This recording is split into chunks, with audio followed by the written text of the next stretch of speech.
Ni ni hao. Xie ni. Thank you for being here. I promise you this is going to be a great evening. I understand that people in Singapore are some of the smartest people in the world. Is that true? Did anyone not understand the question? Well, that means you can take a lot of information in a short period of time. Is that right? Say yes.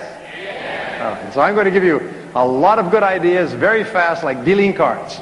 Okay? Now, I came to Singapore first in 1968. In 1968, you've seen the old parts of Singapore? All of Singapore was the old parts. I came back again in 1989. I was here in 1968, 69, 1970. I was away for many years. I came back in 89, and Singapore was suddenly the best run country in the world.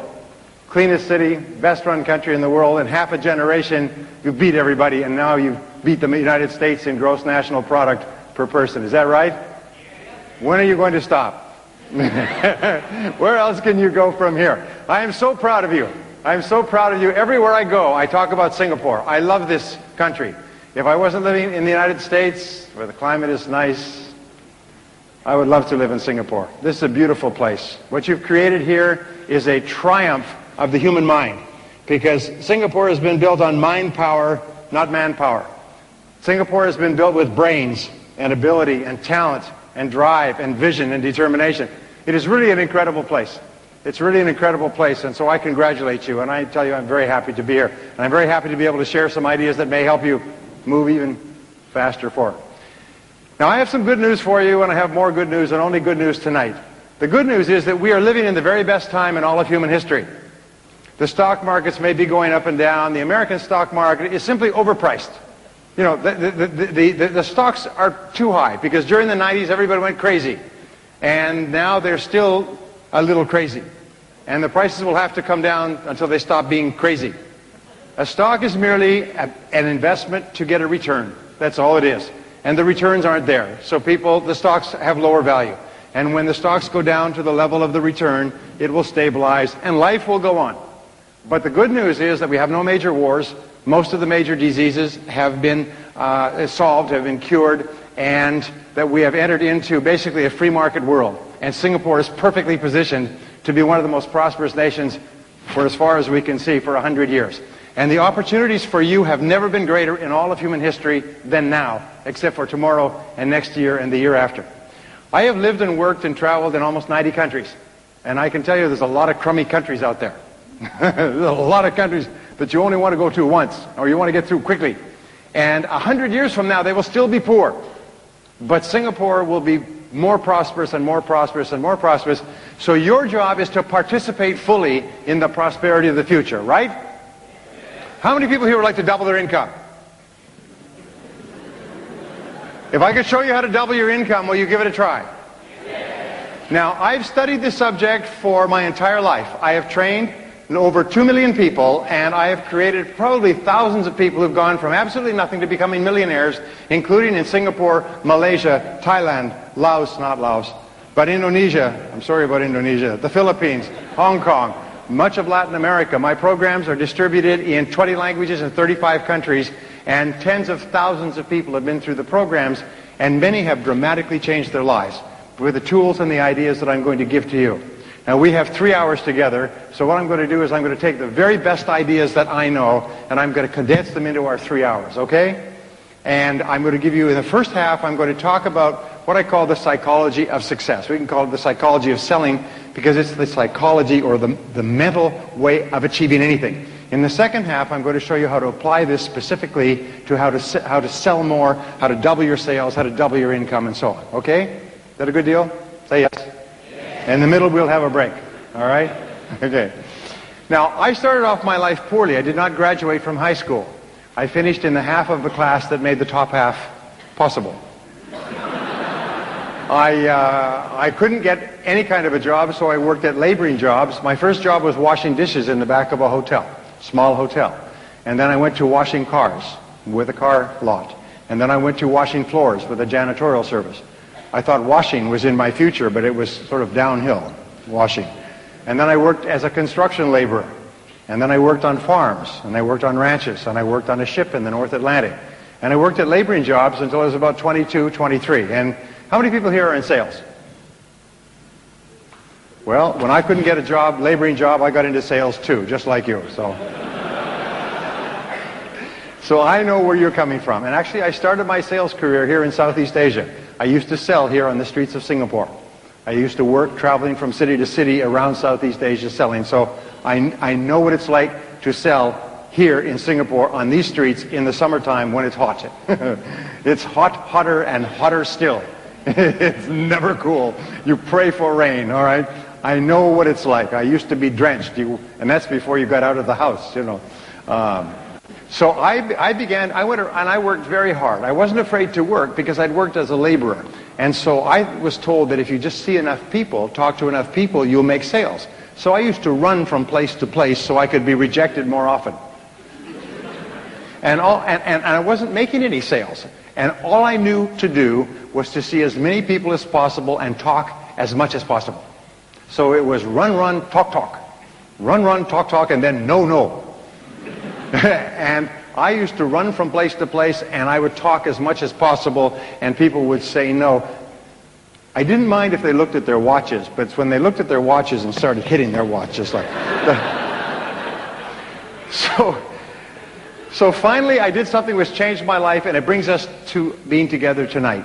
I went and asked a top salesman, I said, what are you doing differently from me? How come you're making so many sales? He's selling the same product. He's selling it out of the same office. He's selling to the same people. He's selling it at the same price. And he's selling 5 times and 10 times as much as me.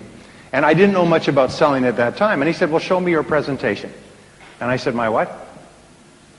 Your sales presentation. I said, you show me yours and I'll show you mine. And so he said, well, a presentation is a logical and orderly method of separating prospects from suspects, identifying their needs, making a presentation, asking their questions, and getting them to take action. I couldn't believe it. It's like I had been pushing a telephone, you know, trying to get through, and I was just pushing numbers randomly, and nobody was answering. All right? I wasn't getting through, and he told me there's a logical sequence to selling, which we'll talk about in a little while. Well, instead of talking all the time, I went out and I began asking questions, and people responded to me differently. And then I began to craft and design questions, and people responded to me differently, and I started to make sales. And then I asked him other questions. Well, what do you say when someone says this? And how do you deal with this objection? And how do you get them to take action when they want to think it over? And, well, all the answers have been found.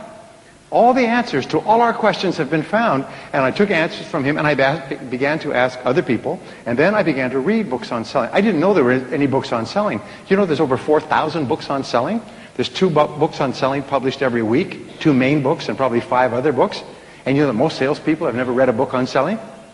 I couldn't believe it. I went down to the bookstore and there were books on selling. So I began to buy them, and I would get up every morning and I would read for an hour in selling, and I'd take notes and I'd think of how I could use this, and I'd go out and I'd try it out that day. And that night I'd review how did it work.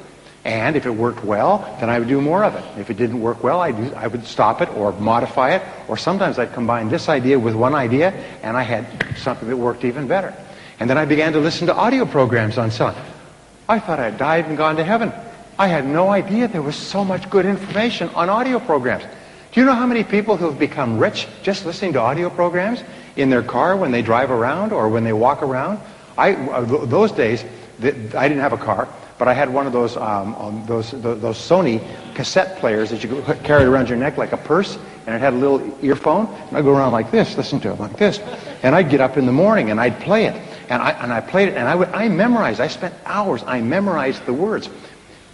Interesting thing, my programs here, this program, Psychology of Selling, is the best-selling audio program on sales in the world.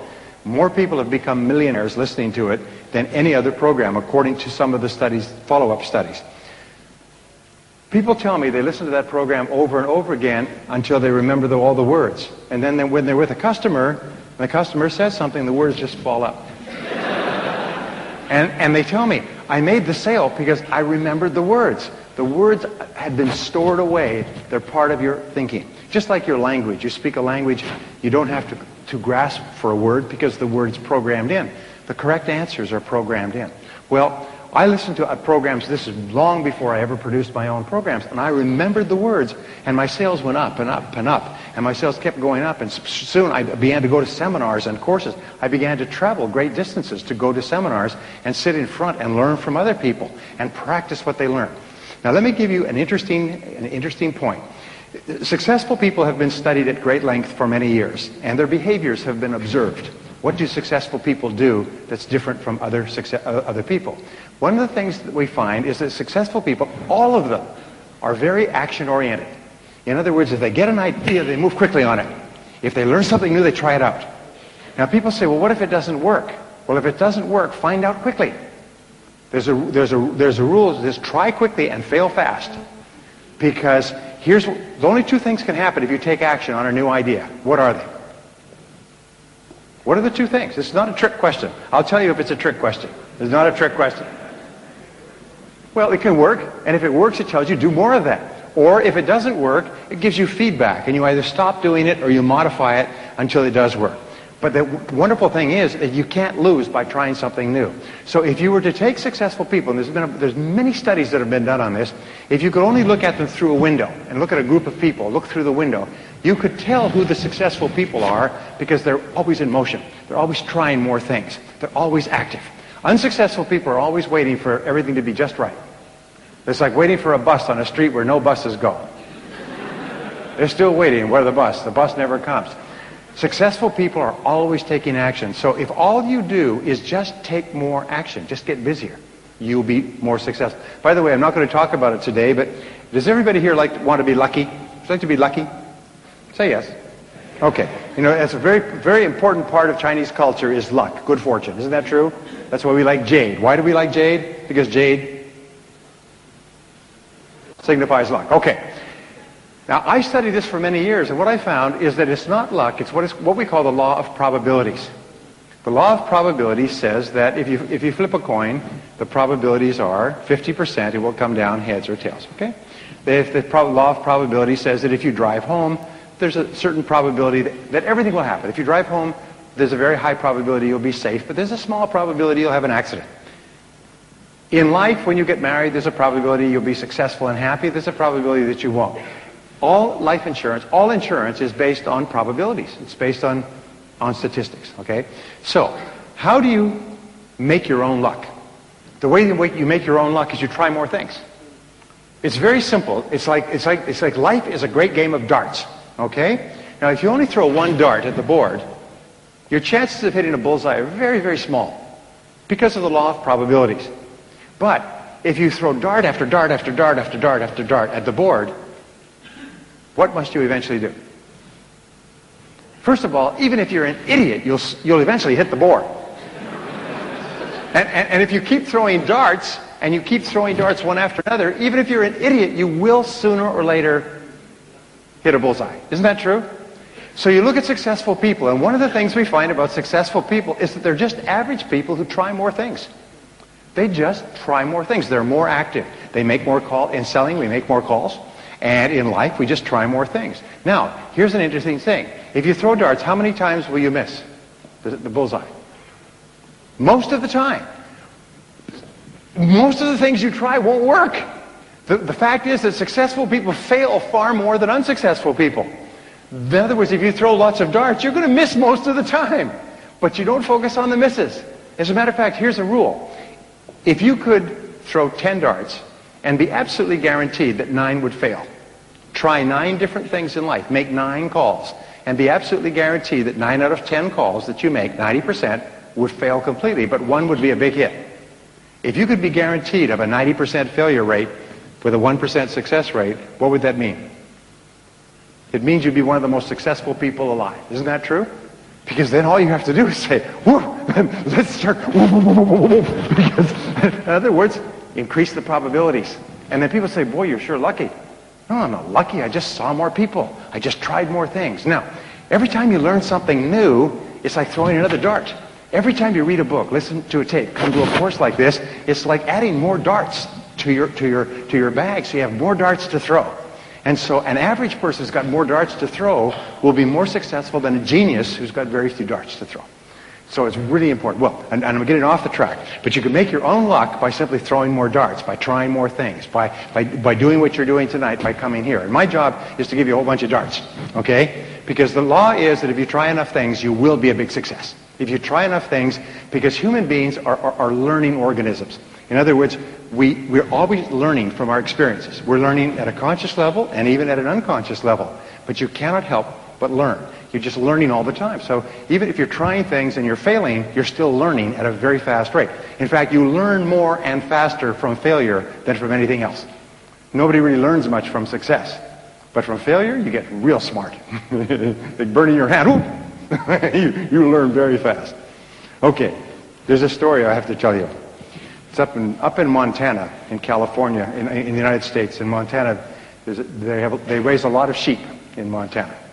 And this fellow has a sheep ranch that he got from his father. And the city starts to expand out, and they buy out his sheep ranch to build houses. So he sells the land, and he makes a big profit.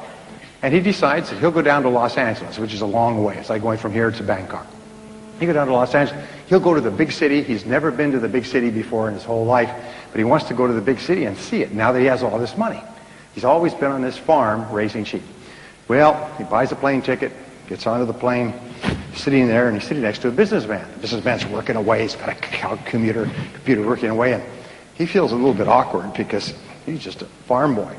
And this businessman's working away, and he's kind of crossing his legs like this, and he crosses his legs, and he notices there's 2 sheep turds in his cuff. And he goes, and he reaches down, and he picks them up. He's got them in his hand like this, and he doesn't know what to do. He feels kind of embarrassed, and he's looking around, and the businessman says, "What do you got?" He says, "What?" He said, "What do you got in your hand?" He said, "Nothing." He said, "Come on, what do you got?" He said, "Well, they're pills." He said, "Well, what kind of pills are they?" He said, "Well, they're smarten up pills." He said, "Smarten up pills." He said, "Yes, yeah, I'm going to Los Angeles for a big business meeting, and I always take a couple of smarten up pills with me, so I'm really smart when I go to my meeting." The guy says, "Well, I'm going to a big meeting, and I need something like that too. Give me one of those pills." And he said, "Well, I don't think you'd like it." He said, No, come on, you got 2 of them. Give me one. I really need it. I've got a big meeting coming up." He said, "Well, all right." So he gives him one, about this big. Guy takes it, goes, he said, "That tastes like a sheep turd." He said, "See, you're getting smarter already." Well, our goal today is for you to get smarter throughout the day. Anyway, so I began asking these questions. Why are some people more successful than others? And let me make sure we get this. Okay. And what I learned was the law of cause and effect. Now, the law of cause and effect is the great law of life. It basically says that there's a reason for everything. Everything happens for a reason. That success is not an accident. Failure is not an accident. If you want to be successful, happy, financially independent, if you want to achieve all your goals, it's not luck. It's not an accident. What you do is you find someone else who at one time did not have the effect that you want. You decide what you want. You find someone else who didn't have it, and you find out what they did to get it, and you do it over and over again until you get the same result. And it's not an accident. Well, when I learned this, it changed my life.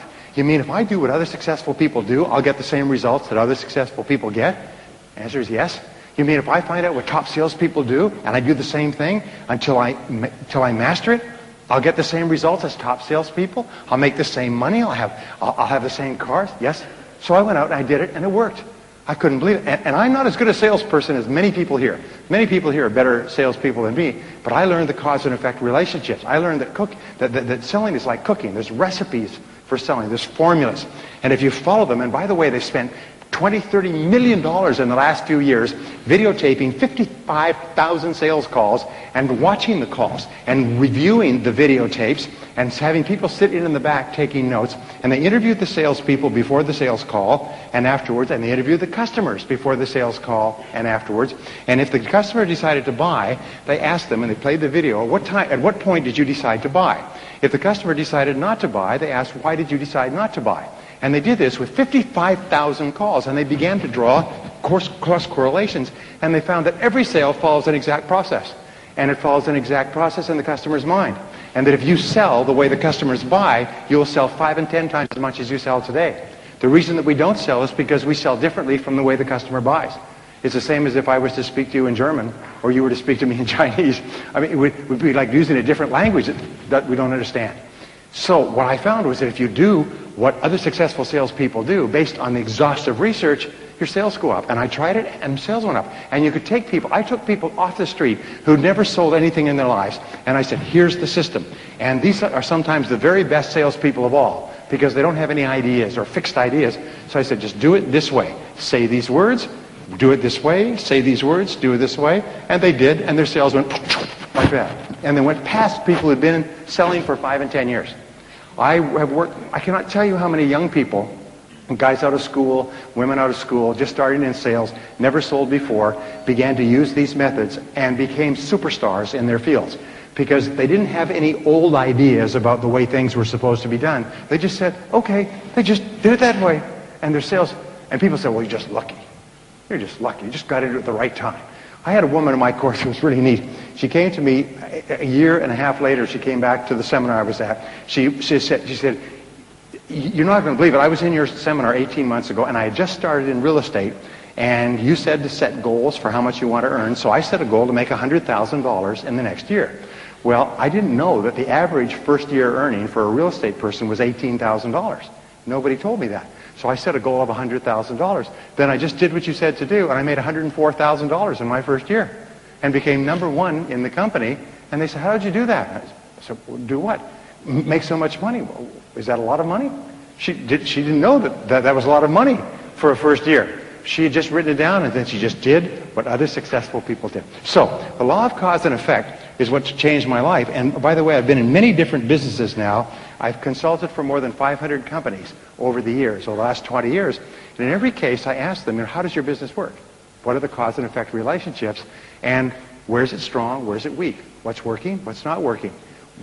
Where are the places where we can gain advantage? Where are the places where we're losing money, and so on? And they think it's miraculous when I come in with this advice, which I charge them a lot of money for.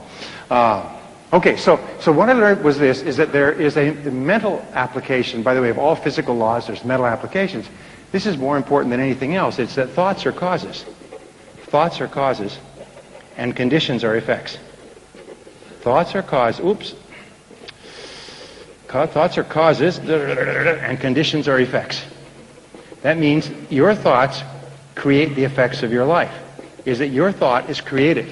You're almost like a magician in your own life. You create your world by the way you think. And the interesting thing is, it's not the way you thought yesterday or the way you might think tomorrow. It's the way you think at this minute, at this moment. It's the way you think in the now that determines your life. And your thoughts are constantly creating your world on a forward basis. The wonderful thing about our society, a free society like Singapore, is that at any given time you can draw a line under the past and you can say, that was the past, but this is how I'm going to think in the future. And your whole life, just like turning the wheel of a car, goes in a different direction. If you change your thinking, you change your life. And when I learned this, you mean your outer world merely reflects your thoughts? Your outer world is merely an image of your inner world? Is that you keep attracting into your life people and circumstances in harmony with your thinking? Is that everything you have in your life you've created by the way you think? And that if you don't like anything, you can change the way you think and attract something different? Yes, all of that's possible. And once you learn that, you realize there's only one thing in the universe over which you have complete control. What is that? You only control one thing in the world. What is it? You can control your thinking. You can't control other things. You can't control the traffic, and you certainly can't control the weather, but you can control your thinking. And that's enough. Because if you will control your thinking, you control the whole world. Singapore is a tribute to human thinking. Singapore is merely an external expression of the very best thinking that has gone into building this country. This country is based on mind power. It's the most amazing thing. Look at these beautiful hotels and convention centers and office buildings. I mean, these are mental. These were mental before they were physical. Are you with me so far? It's really important to understand that. It's kind of an overwhelming thought. I had a hard time with it when I was in my early 20s. You mean my life, which was not that great, has been created by myself? Yes, it's been created by myself. So I said, well, then I'm going to start to get my thinking in harmony with what I want, rather than keep thinking the old crummy thoughts. All right, so thoughts are causes, conditions are effects. Now what this means And it brings us to the great law, which is the foundation of all religion and all philosophy, is that you become what you think about most of the time. You become what you think about most of the time. This is the underlying principle of all religions, all philosophy, all psychology, all success, all metaphysics. Everything is you become what you think about most of the time. So the question is, what do you think about most of the time? By the way, this law is always true, except there are a couple of exceptions. If there weren't exceptions, then every young man would turn into a young woman by the age of 20. But nonetheless, you do become what you think about most of the time. Now, by the way, one of my subjects when I was poor is I began to study self-made millionaires. Self-made millionaires are people who start with zero and within one working lifetime pass the $1 million mark. Now, it's a little bit easier in Singapore. Maybe it's a little harder. But we're talking about U.S. dollars. But the way your currency is going, it's going to be the same pretty soon, isn't it? I remember the old days. I remember the old exchange rate. But here's the point. I studied self-made millionaires. These are people who started with nothing. They started with no money and maybe limited education. Sometimes they were brand new immigrants. Sometimes they couldn't speak the language. And they made more than $1 million. So tens of thousands of them have been studied over the years to find out what they do differently. And wouldn't that be a good thing to know, by the way? Say yes. I mean, if you want to be a self-made millionaire, I can promise you this. If you don't know how they think, you can't make it. In other words, if you want to go somewhere but you don't have a map, you can't get there. So I began to study them, and I found, what do you think self-made millionaires think about most of the time? They think about becoming financially independent. Because financial independence to them is very important. They want to reach the point where they don't have to worry about money. After that, they will spend. What do you think poor people think about all the time? They think about how little money they have and think about spending everything they have. And everything they can borrow or put on credit cards. So self-made millionaires are always thinking in terms of financial independence. Poor people are always thinking about how poor they are. Now, if you want to become a self-made millionaire, starting point is begin thinking about financial independence. And I'll talk about this in just a second. So, go back to my question. What is it that successful people think about most of the time? Come on, this is real simple, but it's really important. What is it they think about most of the time? Success. You're right. They think about what they want most of the time and how to get it. Now, these are the two turning points in your life. Think about what you want and how to get it. What is it that you really, really want, and how do you get it? And that's what they think about most of the time. And if you think about what you want most of the time, you start to move toward it, and it starts to move toward you. If you think about how you can get it and what you can do to move faster toward it, you begin to see all kinds of ideas. You all know these things about the brain, but the fact is, if you plant an idea in your brain, you suddenly start to see all kinds of possibilities to achieve the idea. Successful people are successful because they think and talk about what they want. Unsuccessful people are unhappy because they think and talk about what they don't want. They think and talk about the people they're mad at and their bad experiences and their bad luck and their bad job and just shut up. They whine and cry about their situation, but successful people are thinking about what they want and how to get it most of the time. Now, in a University of Pennsylvania study, they put together millions and millions of dollars, and over a 22-year period, they studied 350,000 salespeople all over the country. And they interviewed them to find out what they thought about most of the time and how they thought about things most of the time. Now, this is a very important point, by the way. It's what you think about, the thought itself, multiplied times the emotion, how you think about it, equals the result. Here's an important point. If you think about money, but you think that people who have money are no good, you'll always be poor. One of the things I tell people is never criticize successful people. When people have a lot of money, don't say, well, yeah, I'd rather be happy than rich. Well, I've got news for you. The rich are very happy. People don't realize it, it's a little thing. It's very common in society, in all societies, to criticize successful people, to try to pull them down. But I've got some news for you. It doesn't hurt them at all if you criticize them. But it ruins, it destroys all your hopes for success. When you criticize successful people, you drive success out of your life. You develop a negative force field of energy around yourself that repels success experiences. You actually shoot yourself in your own foot, bang, and go around telling everybody what a good shot you are. So don't ever criticize successful people. Admire successful people. Look up to successful people. Are successful people perfect? No. Are you perfect? No. So therefore, don't expect successful people to be perfect. Just look at what they've done to be successful, and if there's something you can learn, learn it. Read their books, listen to their tapes, go to their courses, but don't ever get into conversations criticizing people just because they're successful, because it hurts you. It doesn't